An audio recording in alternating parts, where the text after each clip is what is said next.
Hello students, in this lecture we are going to study about the concept sum of the length of two sides of triangle। पहले तो इस concept के heading का मतलब समझते हैं। सपोज हमें एक ट्राइंगल दिया है तो उस ट्राइंगल में किसी भी दो साइड्स की लेंथ का अगर हम सम करेंगे तो उस एडिशन का थर्ड साइड के साथ क्या रिलेशन होगा, that is what we are going to understand in this particular lecture. For that suppose we have three non collinear points A B and C. अब पहले तो नॉन कोलिनियर पॉइंट्स मतलब क्या? Non collinear points मतलब ऐसे points जो एक line में ना हो।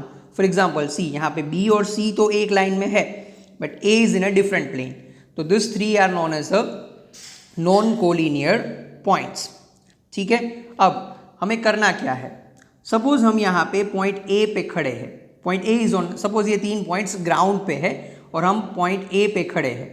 अब हमें सी पॉइंट तक पहुँचना है, तो सी पॉइंट तक पहुँचने के लिए हमारे पास दो रास्ते हैं।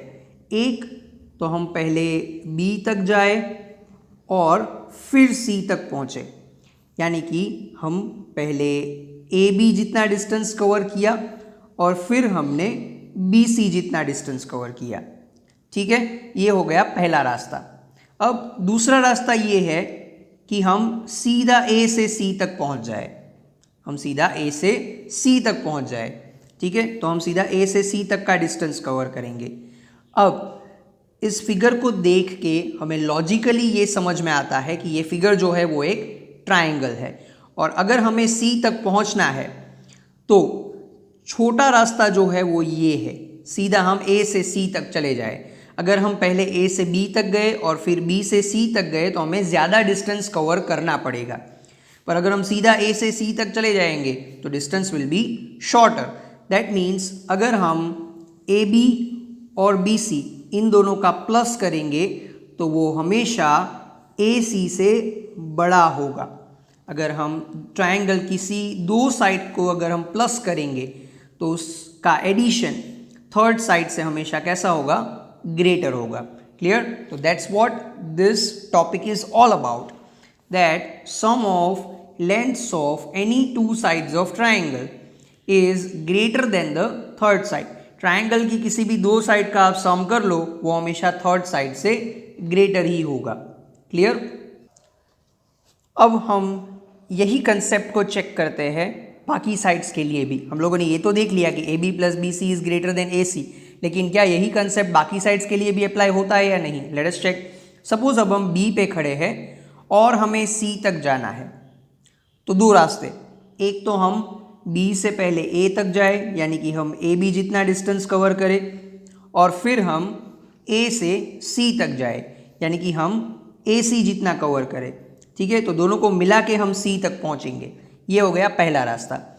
अब दूसरा रास्ता ये है कि हम लोग सीधा बी से सी तक जाए। ठीक है, will cover directly distance equal to B C.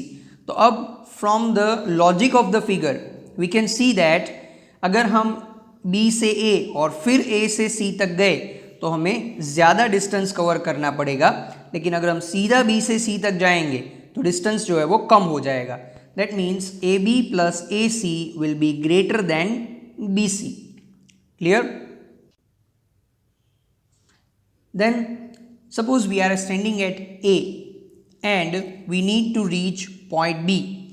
तो हम एक रास्ता तो ये है कि पहले ए से सी तक जाए और फिर सी से बी तक जाए, यानी कि हम लोग पहले ए सी जितना डिस्टेंस कवर करें और फिर बी सी जितना डिस्टेंस कवर करें। या तो एक रास्ता ये है कि हम डायरेक्टली ए से बी तक का डिस्टेंस कवर करें, will cover distance up to the A B. तो from the logic of the figure we can see that अगर हमें ए से बी तक जाना है और अगर हम ये रास्ता अपनाते हैं, यानी कि ए से सी और सी से बी तक जाते हैं, तो जो डिस्टेंस होगा वो हमें ज़्यादा कवर करना पड़ेगा। लेकिन अगर हम डायरेक्टली ए से बी तक जाएंगे तो जो डिस्टेंस है वो हमारा कम हो जाएगा। So A C plus B C is always greater than A B. Done? So finally we can write for triangle A B C, A B plus B C is greater than A C, AB plus BC is greater than AC, or AB plus AC is greater than BC, और AC plus BC is greater then AB, यानी कि किसी भी triangle के लिए दो sides की length का सम हमेशा थर्ड साइड से कैसा होगा, ग्रेटर होगा। क्लियर?